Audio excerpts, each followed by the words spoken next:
ಏನಾಯ್ತು ರಾಜಣ್ಣ? 25 ವರ್ಷಗಳಿಂದ ಇದೇ 50 ಕೆಜಿ DAP ಚೀಲವನ್ನ ಬಳಸ್ತಾ ಇದ್ದೀನಿ. ಮೊದಲಿಗಿಂತಲೂ ಈಗ ಇಳುವರಿ ಕಡಿಮೆ ಆಗಿದೆ. ಆದ್ರೂ ಇತ್ತೀಚಿನ ದಿನಗಳಲ್ಲಿ ಖರ್ಚು ಹೆಚ್ಚು, ಆದಾಯ ನೋಡಿದ್ರೆ ಕಡಿಮೆ. ಈಗಿನ ಅತ್ಯಾಧುನಿಕ ಜಗತ್ತಿನೊಂದಿಗೆ ಸ್ಪರ್ಧಿಸುವುದು ಅಷ್ಟು ಸುಲಭವೇನಲ್ಲ. ಇದೇನೂ ಅಷ್ಟು ಕಷ್ಟ ಅಲ್ಲ ರಾಜಣ್ಣ. ನಮ್ಮ ಮೆಟಾ ಇರುವಾಗ. ಮೆಟಾನ? ಹೌದು ರಾಜಣ್ಣ, ನಮ್ಮ ಮೆಟಾ ನ್ಯಾನೋ DAP. ಅದು ಹೇಗೆ ಕೆಲಸ ಮಾಡುತ್ತೆ?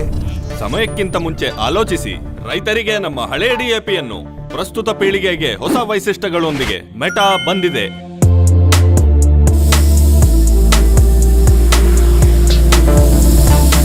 ನಮ್ಮ ಹೊಸ ಮೆಟಾ ಮಿಶ್ರಣ ಎಲೆಯಿಂದ ಬೇರಿನವರೆಗಿರುವ ಪ್ರತಿಯೊಂದು ಜೀವಕೋಶಕ್ಕೂ ಪ್ರವೇಶಿಸಿ ಪೋಷಣೆಯನ್ನು ಒದಗಿಸಿ ನಮ್ಮ ಬೆಳೆಗೆ ಶಕ್ತಿ ಮತ್ತು ರೈತನಿಗೆ ಹೆಚ್ಚಿನ ಇಳುವರಿ ನೀಡುತ್ತದೆ.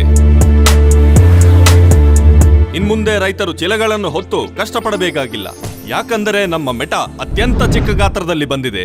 ಅಂದ್ರೆ ಮೂರ್ತಿ ಚಿಕ್ಕದು ಕೀರ್ತಿ ದೊಡ್ಡದು ಎಂದರ್ಥ. ಹೆಚ್ಚಿನ ಇಳುವರಿಗೆ ಬಳಸಿ ಮೆಟಾ DAP. ನಮ್ಮ ಮೆಟಾ ಜೊತೆ ಪ್ರತಿ ಕಣದಲ್ಲಿ ಪ್ರಗತಿ, ರೈತನ್ನರಿಗೆ ನೀಡುತ್ತಿದೆ ಪ್ರಗತಿ.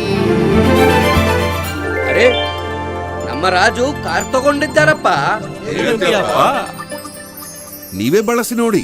ಅತ್ಯಾಧುನಿಕ ತಂತ್ರಜ್ಞಾನದೊಂದಿಗೆ ನಮ್ಮ ಗ್ರೋಮೋರ್ ರವರು ಸಮರ್ಪಿಸುತ್ತಿದ್ದಾರೆ ಮೆಟಾ DAP. ಪ್ರತಿ ಕಣದಲ್ಲಿಯೂ ಪ್ರಗತಿ.